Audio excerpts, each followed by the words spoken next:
धर्म पे कोई उंगली नहीं उठा रहा हूँ, मैं आपकी कथा हम सुनते रहते हैं। तो थोड़ा सा ये कि और जो अपने राम भगवान थे, तो राम भगवान ने अपने जो सीता माता को जो वनवास हुआ था, तो सीता माता को वनवास क्या धोबी के कहने भी हुआ था? उसके तो कई हेतु है ना वनवास होने में। अच्छा आप बताओ कि धोबी के कहने से यदि राम जी सीता जी को वनवास ना भेजते तो फिर सीता जी को सारे लोग गलत कहते रहते? नहीं तो क्या करते आप बताइए, राम जी को क्या करना चाहिए था? आप हाँ यही है। तो आपके हिसाब से क्या करना चाहिए था? मैं मेरी बुद्धि से बता रही हूँ, मेरा ऐसा कोई वो नहीं कि मैं बहुत वो हूँ। हाँ, कि मेरा मतलब कि सर उसको समझाना था ना। किसको? धोबी को अपन समझा, क्योंकि धोबी को समझाते, धोबी ने आरोप लगा दिया, उसको क्या समझाते? भैया तुम आरोप क्यों लगा रहे हो हमारी पत्नी पर? वो मान जाता? हाँ।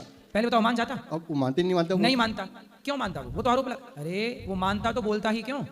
पहले तो ये मानता तो बोलता ही क्यों? हाँ। तो आरोप लगाया। अब आप बोल रहे हो कि राम जी धोबी को समझाते, हाँ। समझाते नहीं मानता धोबी, अब आरोप तो लगा ही चुका, हवा तो मतलब बाजार में फैल ही गई ना। बिल्कुल बिल्कुल।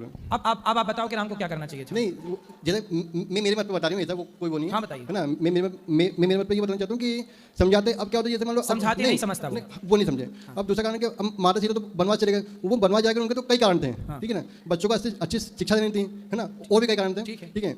तो और अब जैसे माता सीता बनवास चले गई, और दूसरा कारण ये कि फिर अपनी जो धोबन थी उनका क्या हुआ? धोबी नहीं फिर तो उसने अपनी पत्नी को नहीं रखा ना। हाँ वो तो अब तो उनके साथ तो बुरा हुआ। अब वो तो सही थी, वो तो धोबन तो हाँ, धोबन की माता वो तो सही थी ना। वो भी सही थी। अब यदि प्रभु समझाते उनको तो यदि उनका भी कल्याण होता। और ठीक है, माता सीता को तो जाने थे बनवास। ठीक है, माता भाई समझाते, आजकल बाप अपने बेटे को नहीं समझा पा रहा। हाँ वो तो सही है। आप भी दुनिया को समझा के देख लो, कौन समझ रहा है? तो राम जी धोबी को समझाते कैसे?